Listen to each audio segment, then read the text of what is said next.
Okay, I've covered all of the Stephen King movies and adaptations from the 2010s, which means it's now time to rank them.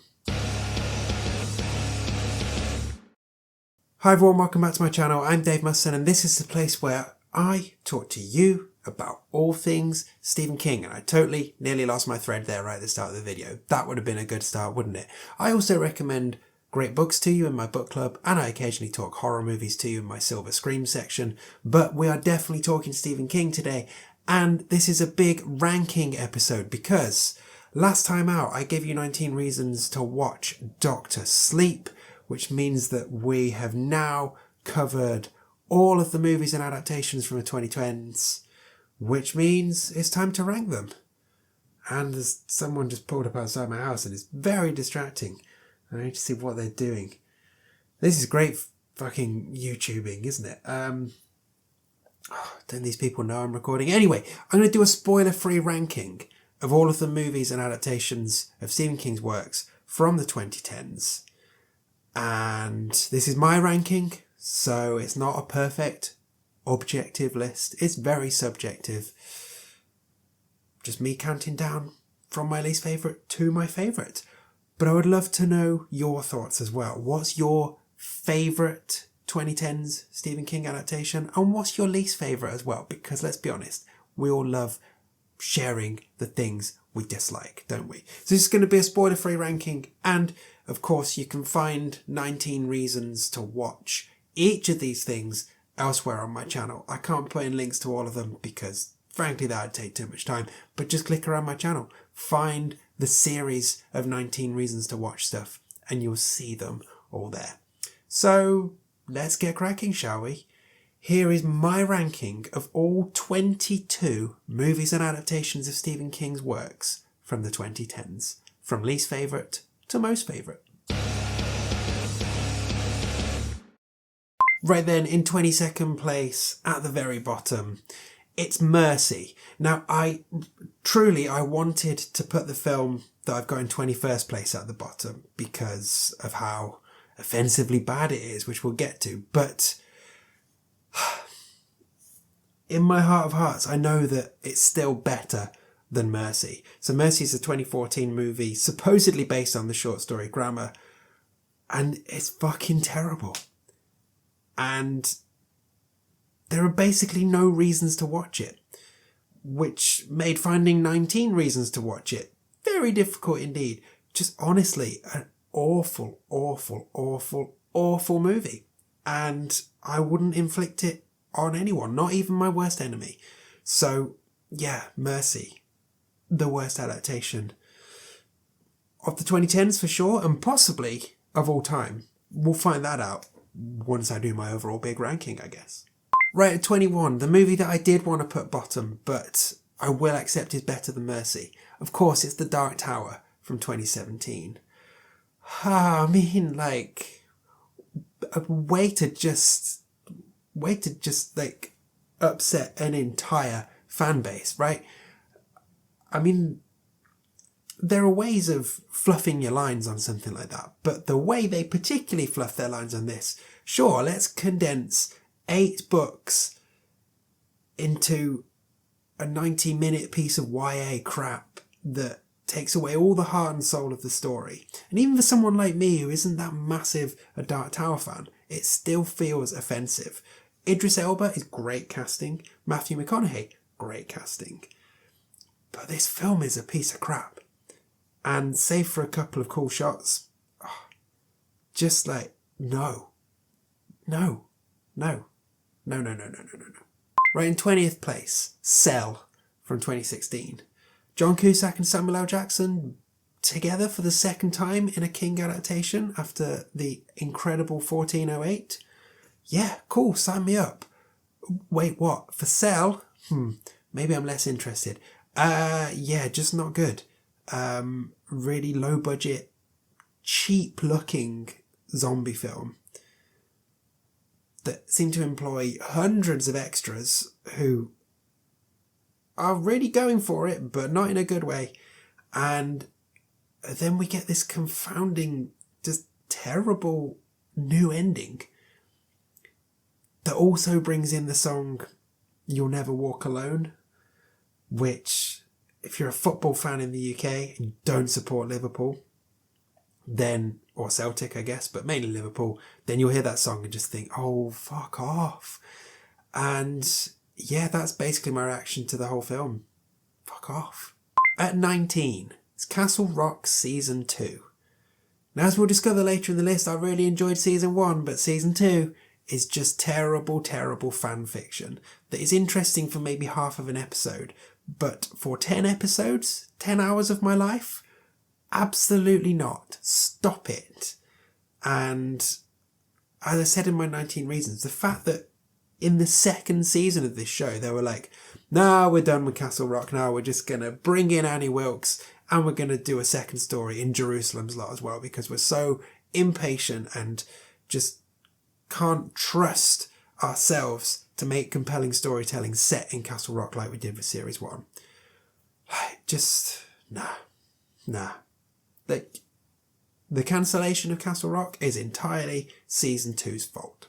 Right, to 18, Haven. Now, I'll admit I haven't watched all 500 seasons of Haven, or however many there are. I have sort of gone through and tried to find key episodes.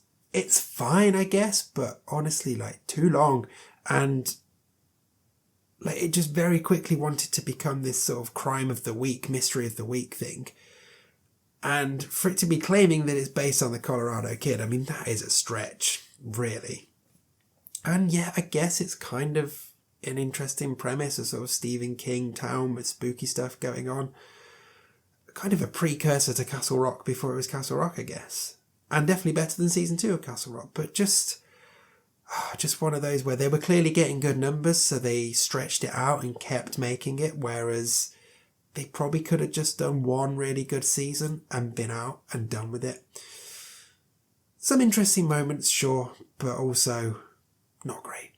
On a similar theme, 17, Under the Dome, a 3-season run of a great book that just, again, very quickly descends into something pretty ploddy and boring. The first episode is excellent. The bit where the dome cuts the cow in half, iconic.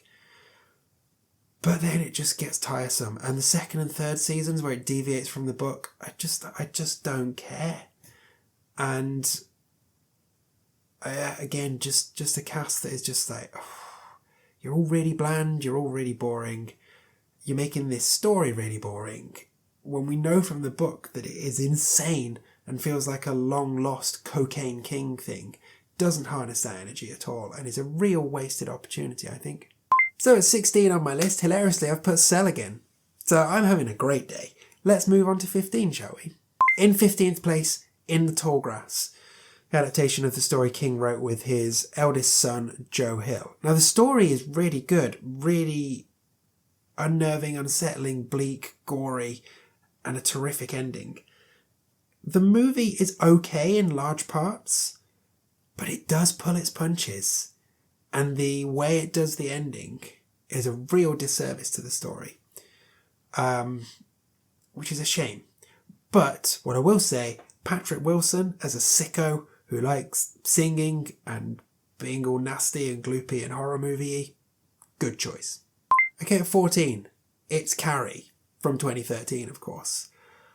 I mean, this could have been good. Julianne Moore as Margaret White, yeah, great casting.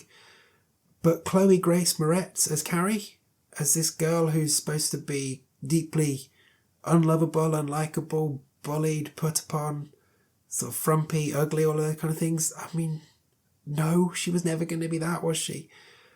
And very quickly in this film, you just realise, like, what are we doing here? What's the point? We've got the 76 version. And we've got a remake that at least tried to do something different with the 2002 version. The 2013 one sort of puts itself out there as being this, like, update for the modern era. But aside from, like, the shower scene being filmed by one of the bullies and put on a knockoff version of YouTube and sort of going viral, it just feels like a beat-for-beat remake. And I'm worried that the upcoming Mike Flanagan series we're going to get is just also going to feel like a pointless exercise because we've got the Sissy Spacek version. And also the fake blood. You doing the prom scene, the blood drop with fake blood? Get out of here. And number 12, It Chapter 2. Just, great casting. Like, the adult cast look terrific and they're brilliant matches for the younger ones, but honestly, 2.5 hours of cheap jump scares? No thank you.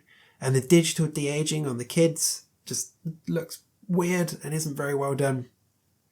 And just feels like a massive waste of everything that had worked from chapter 1.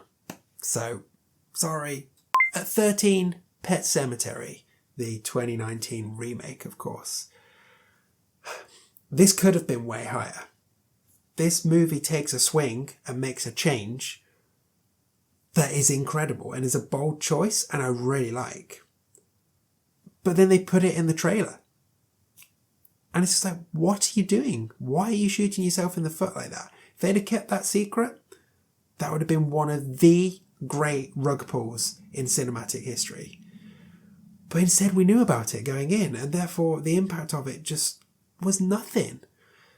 And then the ending just gets really silly. But there is like a 10-minute stretch in this movie that is incredibly unsettling and really bold, really powerful. But like I say, we already knew it was coming. So it's just really frustrating. And John Lithgow as Judd, no, sorry. Right, in 11th place, Bag of Bones, the Mick Garris directed really long movie / 2-episode miniseries with Pierce Brosnan as Mr. Horny Mike Noonan. I mean, this is fine.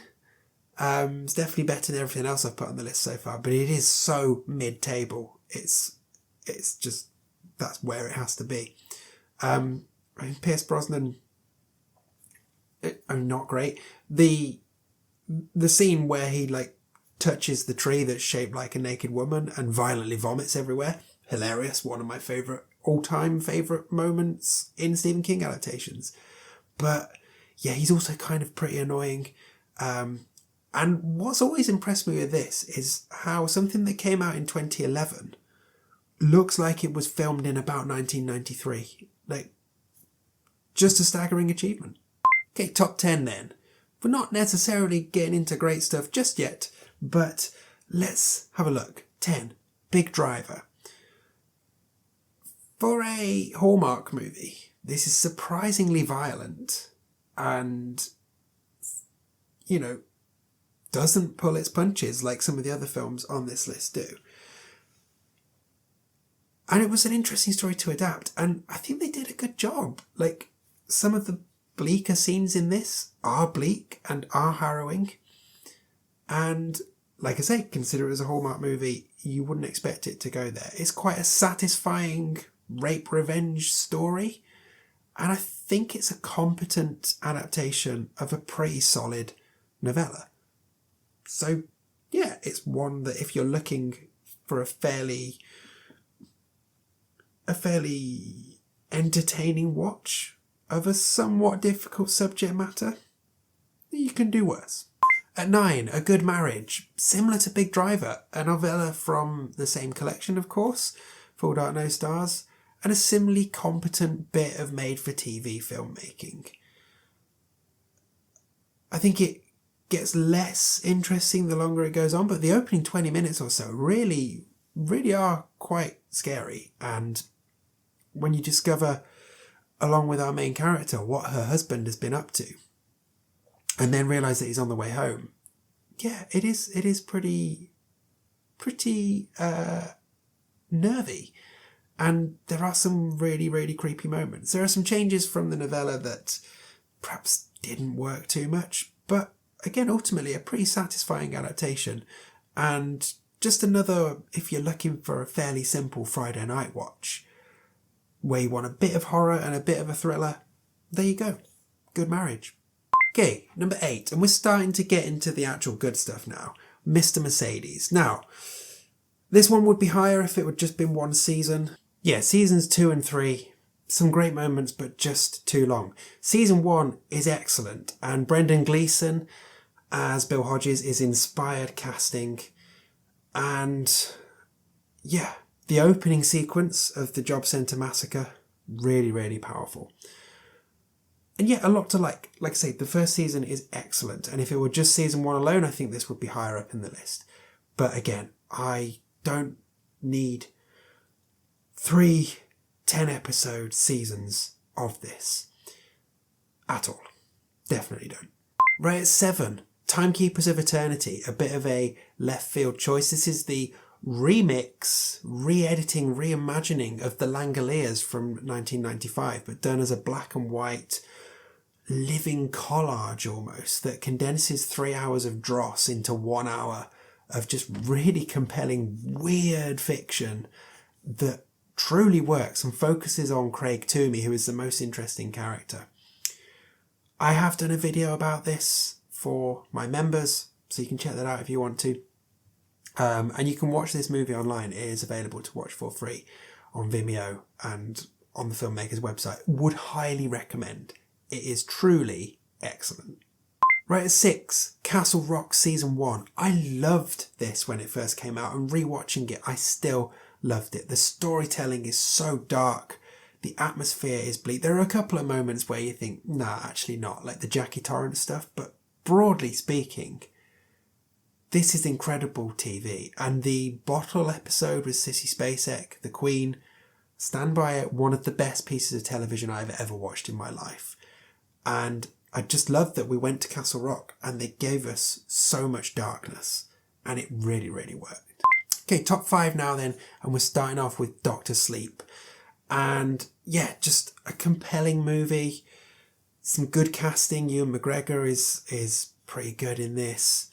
Kylie Curran, I think is her name, as Abra. Excellent.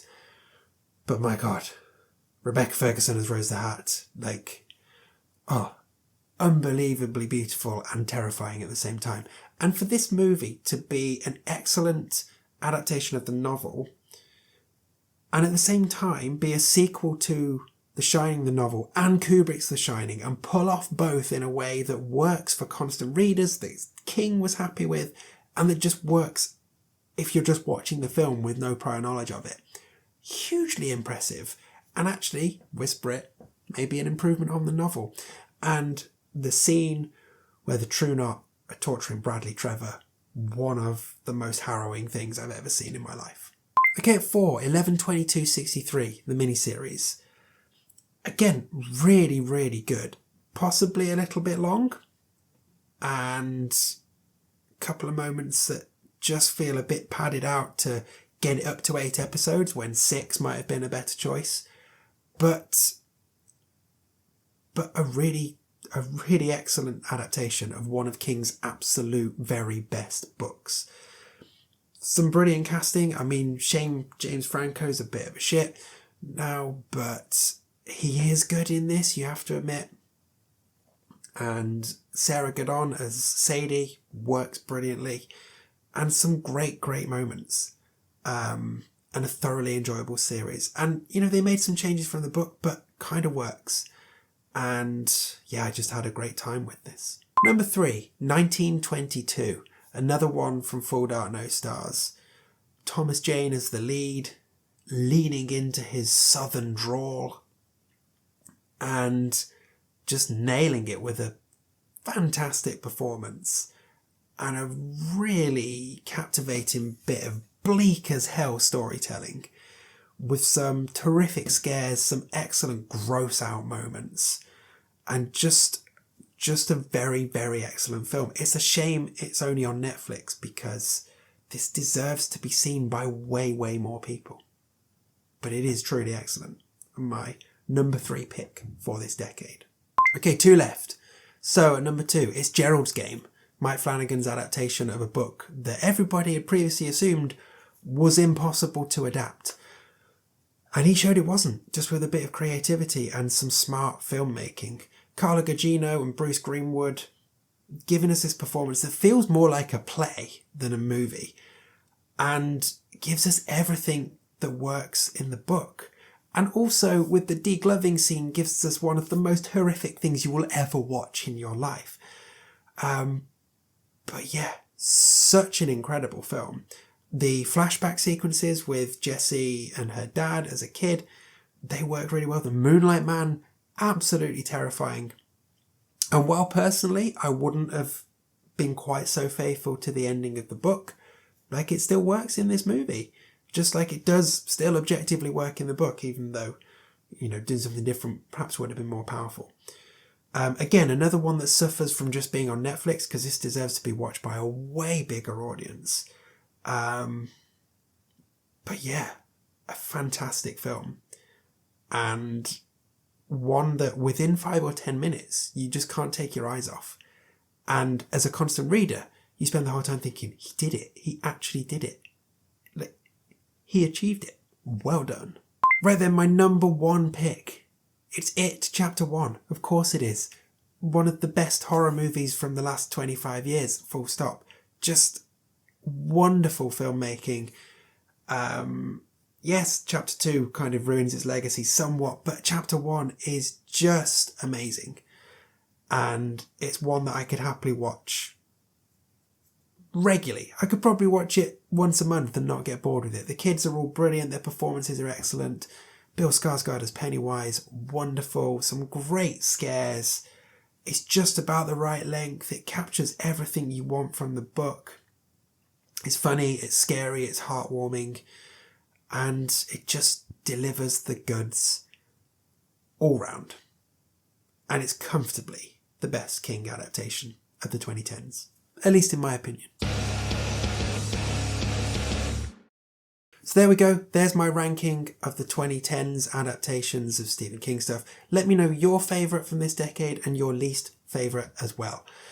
And hey, we've got a new decade to launch into. Isn't that exciting? And we'll be doing that soon enough on this channel. But there are lots of series coming up, so there might be longer gaps between each one because I'm still watching all of this stuff to cover it for you here on this channel. Now, before I go, a couple of quick plugs.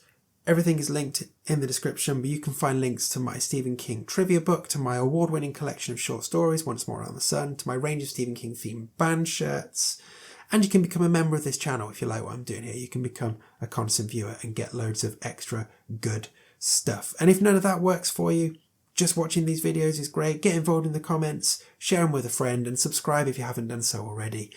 Just help keep this channel growing and moving along. And well, that's it. Thanks for watching. I'll see you soon.